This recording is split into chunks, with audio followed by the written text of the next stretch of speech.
Welcome to ஸ்ரீஸ் vegan kitchen. என்னோடய சேனலில் first time பார்க்குறவங்களா இருந்தீங்கன்னா மறக்காமல் என்னோடய சேனலை சப்ஸ்கிரைப் பண்ணுங்கள். நோட்டிஃபிகேஷனுக்கு பெல் சிம்பிள் கிளிக் பண்ணுங்கள். என்னோடய வீடியோ உங்களுக்கு பிடிச்சிருந்துச்சுன்னா லைக் பண்ணுங்கள், கமெண்ட் பண்ணுங்கள். உங்கள் ஃப்ரெண்ட்ஸ் எல்லாருக்கும் மறந்துடாமல் ஷேர் பண்ணுங்கள். இங்கே பாருங்கள், நல்ல கிறிஸ்பான காரமான பொரி எப்படி பண்ணுறதுன்னு பார்க்க போகிறேங்க. பாருங்கள் எவ்வளோ கிறிஸ்பாக அப்படியே உதிருது பாருங்கள். இது எப்படி பண்ணுறதுன்னு பார்க்கலாம். நான் இப்போ பொரி 1 லிட்டர் அளவுக்கு எடுத்து வச்சுருக்கேங்க. நல்ல பொரி ஃப்ரெஷ்ஷான பொரியாக இருக்கணுங்க. அப்புறம் தாளிக்கிறதுக்கு கடுகு, உளுத்தம் பருப்பு, சீரகம், பூண்டு இந்த மாதிரி தட்டி எடுத்துக்கணும் நல்லா. அப்புறம் கருவேப்பிலை, மிளகாய்த்தூள், மஞ்சள் தூள், நிலக்கடலை. நிலக்கடலை ஏற்கனவே வறுத்த கடலை தாங்க. அப்புறம் பொட்டுக்கடலை. இவ்வளோதாங்க. இப்போ ஃபர்ஸ்ட்டு ஸ்டெப்பாக நம்ம நல்லெண்ணெய் ஒரு 2 ஸ்பூன் விட்டு அந்த தட்டி வச்சுருந்த பூண்டை வறுத்து வச்சுக்கலாங்க. பூண்டு நல்லெண்ணெய் வறுக்கிறப்போ நல்ல வாசனையாகவும் இருக்கும், ரொம்ப நல்லாயிருக்கும். இங்கே பாருங்கள், இந்த மாதிரி தட்டி போட்டுக்கிட்டிங்கன்னா சீக்கிரம் வறுந்துடும்.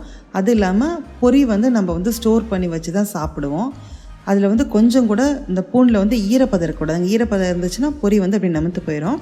ஸோ இதை நல்லெண்ணெய் வறுக்கிறப்போ நல்ல கிறிஸ்பாகவும் ஆகிக்கும், நல்லா டேஸ்ட்டாகவும் இருக்கும்.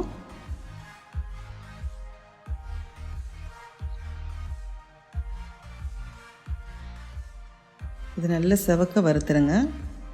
இது உங்களுக்கு எவ்வளோ தேவையோ, வாசனைக்கு எவ்வளோ தேவையோ அவ்வளோ போட்டுக்கலாம்.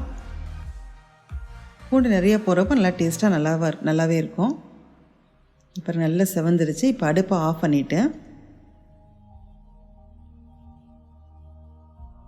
அப்படியே இது ஒரு ஓரமாக எடுத்து வச்சுருங்க. பொரி வறுக்கிற வரைக்கும் அது அப்படியே அந்த எண்ணெயில், சூடான எண்ணெயில் அப்படியே இருக்கட்டும், நல்ல கிறிஸ்பாக ஆகிக்கும். இப்போ பொரி வறுக்கிறதுக்கு நம்ம கண்டிப்பாக தேங்காய் எண்ணெய் தாங்க யூஸ் பண்ணணும். அப்போ தான் அது வாசனையாக இருக்கும். நீங்கள் எவ்வளோ பொரி வறுக்கிறீங்களோ அதுக்கு அந்த அளவுக்கு தகுந்த மாதிரி தேங்காய் எண்ணெய் விட்டுக்கோங்க.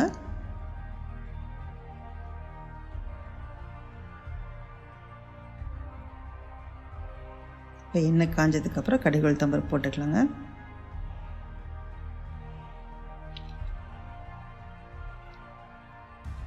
அப்புறம் சீரகம் நம்ம வாசனைக்கும் நல்லாயிருக்கும்.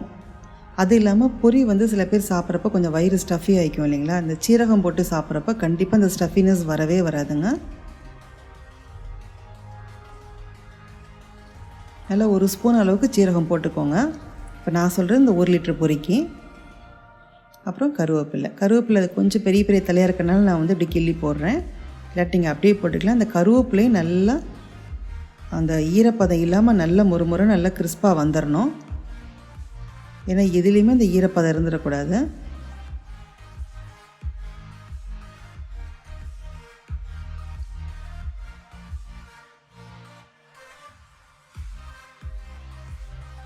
அப்புறம் கடலைப்பருப்பு. இந்த கடலைப்பருப்பு ஆல்ரெடி வறுத்த கடலைப்பருப்பு தான், இருந்தாலும் இந்த எண்ணெயில் போட்டு ஒரு தடவை வறுத்துக்கலாம் நம்ம. அப்புறம் பொட்டுக்கடலை. இது ரெண்டுமே உங்களுடைய அளவுக்கு எவ்வளோ தேவையோ அவ்வளோ போட்டுக்கோங்க.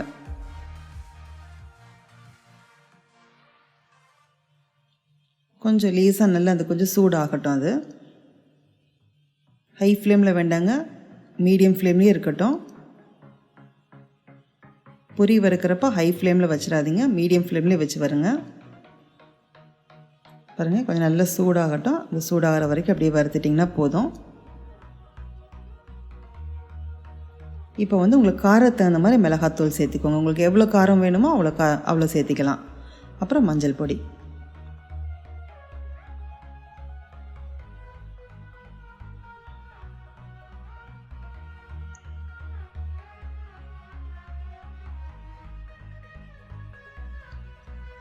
இது பொரியில் ஆல்ரெடி நல்லா உப்பு இருக்கும், அதனால் உப்பு தேவைப்படாது. இப்போ பாருங்கள், நல்லா கொஞ்சம் நேரம் வச்சுட்டோம் இல்லைங்களா, நல்லா கிறிஸ்பாகிடுச்சு பாருங்கள். இப்படி சாப்பிட்றப்போ இந்த பூண்டே நல்லா மொறு நல்லா இருக்குங்க. ஸோ இதை சாப்பிட்றப்ப இந்த ஜீரக வாசனையோட பூண்டு வாசனையோடு சாப்பிட்றப்ப இந்த பொரி அவ்வளோ நல்லா வாசனையாக நல்லா இருக்கும். இதை கொஞ்சம் கொஞ்சமாக கொட்டி அப்படியே வறுத்து எடுத்துக்கலாம். கொஞ்சம் நல்லா பொரி நல்லா சூடாகணுங்க. பொரி வறுக்கிறப்போ ஹை ஃப்ளேமில் வச்சிடாதீங்க, மீடியம் ஃப்ளேம் இல்லாட்டி சிம்மில் இருந்தால் கூட பரவாயில்ல. பாருங்கள் எல்லாம் நல்லா கலந்துருச்சு. ஒரு ஒரு 5 நிமிஷம் அப்படியே இந்த சூடான இதில் வறுத்தாலே போதும் இது. அப்புறம் ஆறுனதுக்கப்புறம் நீங்கள் பாட்டில்லையோ இல்லை ஒரு சம்பளத்துலேயோ ஸ்டோர் பண்ணி எடுத்து வச்சுக்கோங்க. நல்ல ஸ்பைஸியான நல்ல வாசனையான கிறிஸ்பான பொரி வந்து ரெடிங்க.